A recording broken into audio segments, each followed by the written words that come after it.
আন্তরিকতা। সেজন্য তোমরা আমাকে সামনে পেলে সবাই বস বস বলো, পিছনে গেলে যদি মারা গেছে তাদের দাওয়াত দরকার নাই। সেরকম আজকের ব্যবস্থা এরকম হয়ে গেছে।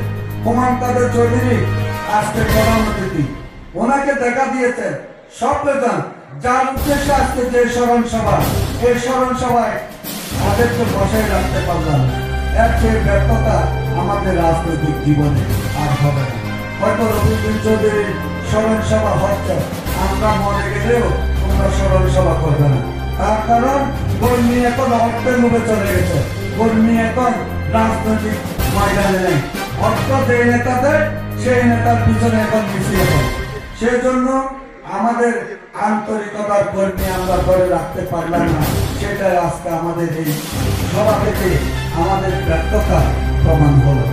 যদি আজকে আমরা বলতাম যে এখানে হুমায়ুন কাদের চৌধুরী সারা রাত থাকবে, কর্মীরা কিন্তু সারা রাত থেকে যেত। তার কারণ নেতার দেখা পেলে কোনো একটা কাজ পাবো। সেজন্য আজকে নেতাও চলে গেছে, কর্মী সমর্থকও চলে গেছে। এখানে যারা বসে আছে এরাই হলো রফিক বিন চৌধুরীর প্রকৃত।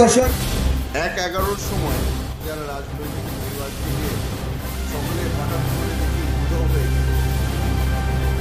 কিছু মানুষ সিঙ্গাপুর, দুবাই, অনেক মানুষ মালয়েশিয়া, সবাই পালিয়ে গেল। আমরা সিনিয়র নেতৃবৃন্দ যারা ছিল, রাজনৈতিক যারা ছিল, যারা ছিল, সকলেই তখন কারাগারে। আমার ভাগ্যে লেখা ছিল যে আমি দেশ ছাড়িনি, তখন আমি বাংলাদেশে ছিলাম। পুরা খালি মাঠের মধ্যে মনে হচ্ছিল একলা হাঁটছি।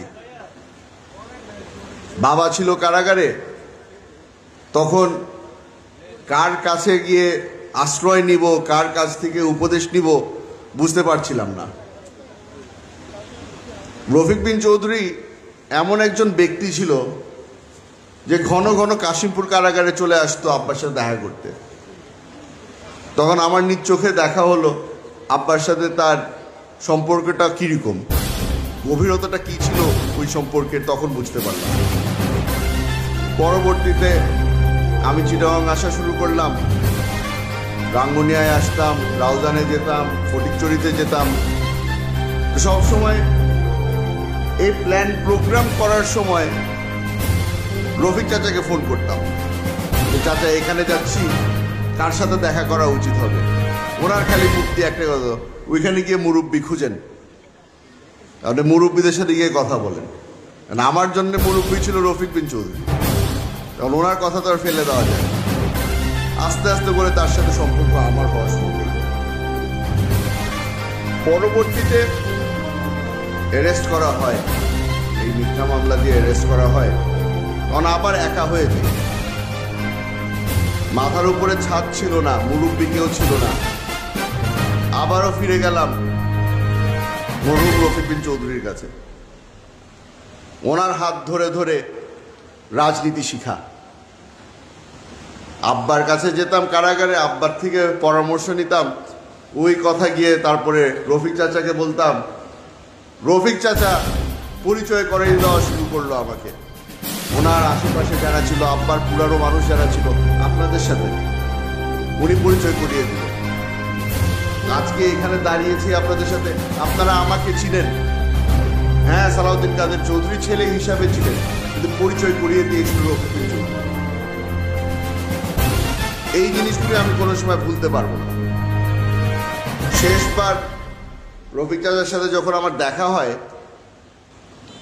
ওনার শারীরিক অবস্থা ভালো ছিল না। হাসি ঠাট্টা করলাম, উনি হঠাৎ করে রুমে গেল, রুমের থেকে একটা টুপি নিয়ে আসলো। উনি যেরকম টুপি পরতো, আমাকে ওই টুপি পরিয়ে দিল।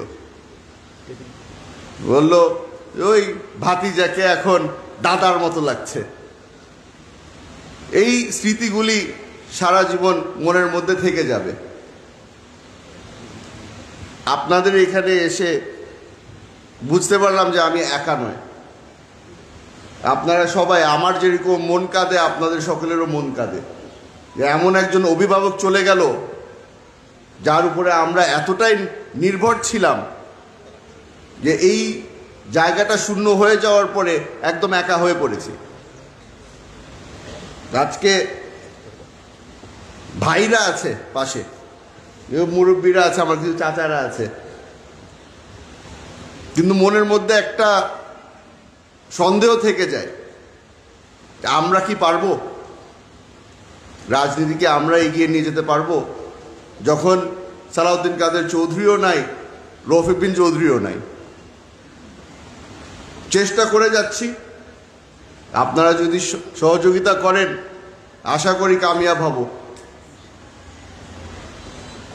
তবে যতদিন রাজনীতির সাথে জড়িত আছি আমরা, আশা করি যেই মূল্যবান শিক্ষাগুলি এই দুই মরহুমের থেকে আমরা পেয়েছি ওগুলোকে মাথায় রেখে আমরা আগাবো। আমার থেকে আপনারা কিছু শিখতে পারবেন না, যারা চলে গেছে তাদের জীবনের ব্যাপারে চিন্তা করে আমরা অনেক কিছু শিখতে পারি। দুইজন ব্যক্তি যার মুখে বারবার করে শুনেছি একটা জিনিস, সিরাতুল মুস্তাকিম, সহি পথে চলা। আশা করি উপর থেকে ওনারা দেখছে জান্নাতবাসী, তারা হয়তো আমাদের দিকে তাকিয়ে বলবে যে না ঠিক আছে, আমার ছেলে আমার ভাতিজা এখনো সহি পথে আছে। আপনারা সকলে এখানে এসেছেন, দোয়া করবেন রফিক চাচার জন্য, আর দোয়া করবেন এই পরিবারটার জন্য, কারণ এরা এখনো এলাকাবাসীর জন্য সেই একই কাজ করে যাচ্ছে যে জিনিসটা তাদের বাবারা করত। এই পরিবারটা আপনাদেরই পরিবার, এই পরিবারটা আমারই পরিবার। আশা করি সামনের রাস্তায় আমরা কাঁধে কাঁধ রেখে হাতে হাত রেখে আগাবো। আপনাদের কাছে আবারও অনুরোধ করছি, প্রোগ্রাম শেষ হওয়া পর্যন্ত আপনারা থাকবেন এখানে, কারণ এটা আর কিছু না, মরহুম রফিক বিন চৌধুরী সাহেবকে সম্মান দেওয়া। ইনশাআল্লাহ আবারও দেখা হবে আপনাদের সাথে। দোয়া নিয়ে যাচ্ছি। আসসালামু আলাইকুম।